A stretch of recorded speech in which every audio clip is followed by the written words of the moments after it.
He actually played a role, or maybe a significant role, in the publication of John Bunyan's classic book, The Pilgrim's Mm, Progress. that's Tell us right. a little bit about what happened there. Right. Well, John Bunyan is in prison, of course, for illegal conventicles and praying in extempore ways rather than by using the liturgy of the Church of England, which he wasn't authorized to use anyway because he wasn't ordained. So Bunyan's in prison, but he's a Puritan and he has similar convictions to Owen on some things. And Owen knows him.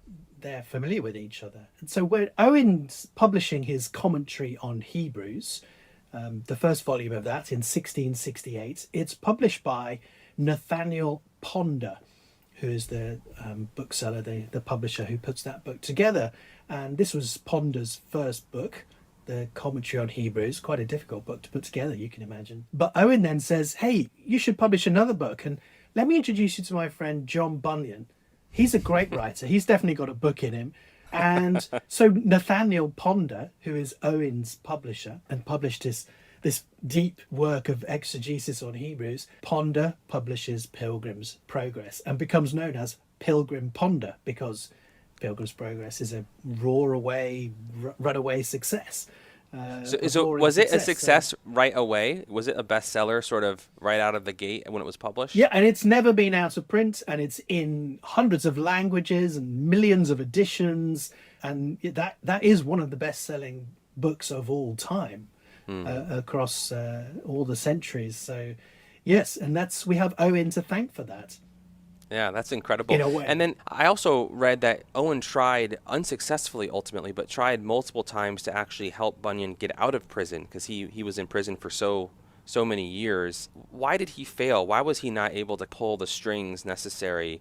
Because Owen was a pretty influential, well-known figure at the time and theoretically had some political power, did he not? Well, the thing is, we look back from our century and we look back to the 17th century, and it looks like one large blob of 17th century. But actually, when you're in the midst of it, it has mountain peaks and troughs and plateaus, and the lay of the land at the time for Owen was different depending on which year you were in. So Mm, he's a rising star in the 1640s, and he's at the height of his power and influence in the 1650s under Oliver Cromwell. He's vice chancellor of the university, dean of a cathedral church and college in Oxford, a well-known celebrity writer and leader. And then in 1662, he's ejected from the church with the restoration of the monarchy in 1660 and the new regime. He is ejected. He's in the wastelands. He's in the desert. No influence really, and he's in exile in that sense within his own country. And although he is still alive, he isn't bumped off by the new regime in revenge or anything.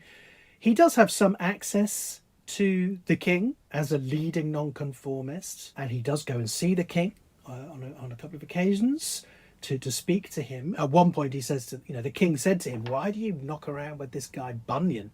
Isn't he just like a tinker or something? What do you want to do with him? He's not a great academic like you are." And Owen just said to him, "Well, Your Majesty, I would gladly give up all my learning to be able to preach like John Bunyan." oh, wow. And Owen did go before the king on occasions to say, please can you not persecute the nonconformists quite so much? And it didn't always work because Owen wasn't in power anymore. So although he Mm. had some access occasionally when it was allowed, he didn't have the power that he may have wielded some years Mm. before.